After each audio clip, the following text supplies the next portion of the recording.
So, January, a terrible time for YouTube apparently, but a great time for music. Apparently. There's a lot of really cool stuff happening and coming out that I'm really excited for. Some things from bigger artists and others from not as big names, as well as the event we'll get into a bit later on. You'd think right when this year starts, people would be taking a break from doing and promoting stuff just to relax and kick it, but no sir, that's for the weak. I mean honestly, who would forcefully work it and try to get out content just to push it in front of their following at this time?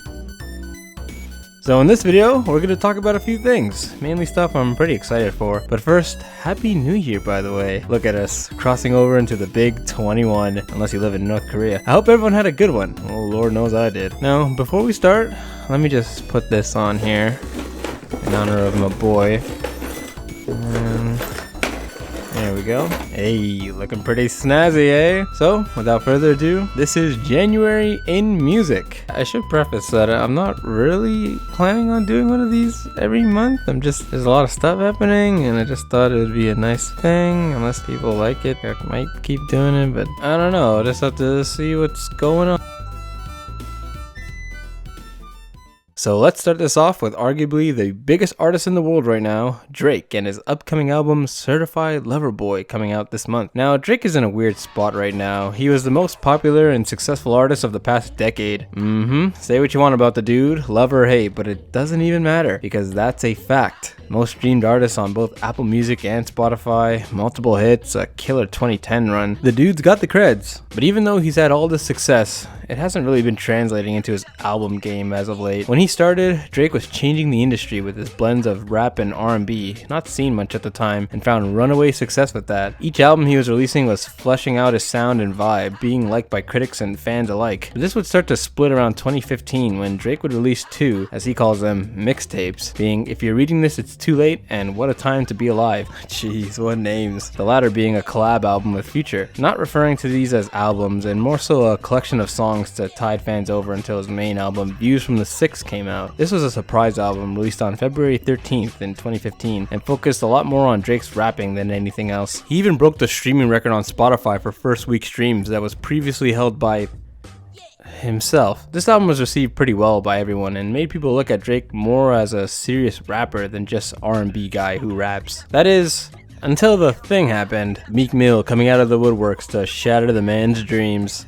Or at least try to. Ghostwriting allegations on Drake, which turned out to be true. There isn't a single song on here Drake wrote himself, but that's a topic for another time. The reason I brought this up, and what a time, is because these would be the last cohesive projects Drake would release. The next year we got Views, which although having some big tracks on it, such as One Dance, his first #1 song on Billboard, yep, you heard that right, it received on release, and still now, a mixed reception and split a lot of his fan base. The album feels cluttered, packed with uninspired and forgettable songs, a complete 180 from his previous stuff. Nowadays, we see Drake focusing more on creating viral moments rather than song creativity, which I guess is fine if that's what he wants to do. We've gotten some good songs from him during this time. I really like God's Plan still. But this would mark the turning point in his career, where he would cement himself as the artist of the 2010s with smash hit after smash hit. But each project after this not really feeling like thought out, polished albums, and more so a collection of songs that just fit a vibe. That is until now, with Certified Loverboy coming real soon, as well as that promo video of him recreating all of his old album covers. He's really trying to push the idea that, hey, this isn't just a random bunch of songs this time, guys. It's actually gonna be something. I know people were dogging on the name for a while,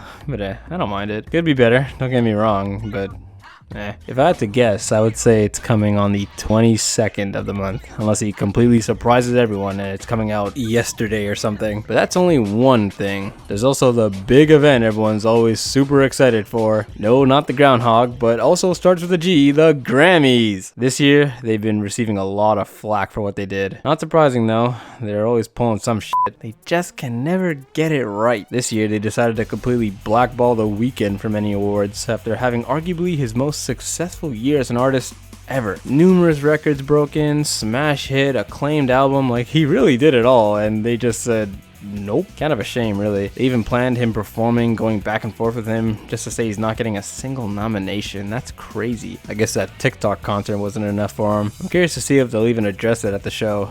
I know the ratings will go crazy, and I think the CEO of the organization did address it in an interview, but maybe they just needed a reason for people to tune in, which I don't know why this would be your plan, but whatever. I'm not really a multi-millionaire TV executive myself. Even the nominations this year are a bit lacking. Of course, hoping the people deserving do win. But it seems like every year, the artists that are actually on there care less and less about it until they win. And lastly, I'll end this one on a boy band I'm absolutely in love with. My fellas over at Brockhampton. These guys have been killing it these last couple years. If you don't know them, they're a rap group slash self-proclaimed boy band consisting of the gay guy and the one that's trying to sound like Lil Wayne. There's over 10 people in this group. They all don't sing and rap and stuff, but they all play a vital role in the operation of the group. They rose to prominence in 2017 with their Saturation trilogy of albums. Then, after a mere drama, they had to let loose one of their members and released 2, maybe 3 if you want to count Kevin's solo thing, albums that were both aftermaths of the whole thing, one being The Crash and the other being The Recovery in the Hospital. And after basically giving fans a pseudo album during quarantine, that being Technical Difficulties, the group is back at it again, revved up to deliver their 6th studio album. Right now the assumed title is Video Store, as that's what's plastered on all their merch. But I'm also hearing Roadrunner. Kevin also stated that the album's coming out early this year. Could be this month? Early next month? Who knows? Could be yesterday also. They released a little teaser on the group's Instagram page with a nice visual of the group, a more back to their roots sound, but we'll have to wait and see.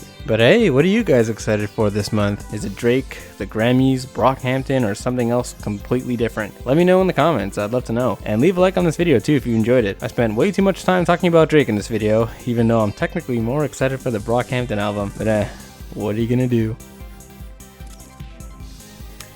I notice a lot of people tend to tune out during this part of the video, which makes me sad. Do you not enjoy hearing my various tales and random thoughts? It's okay. I know the 6% of people remaining appreciate it. So cheers to you guys. Now if you'll excuse me, I'm gonna go work on these next couple of videos. There's a lot to talk about this month. I mean, see ya.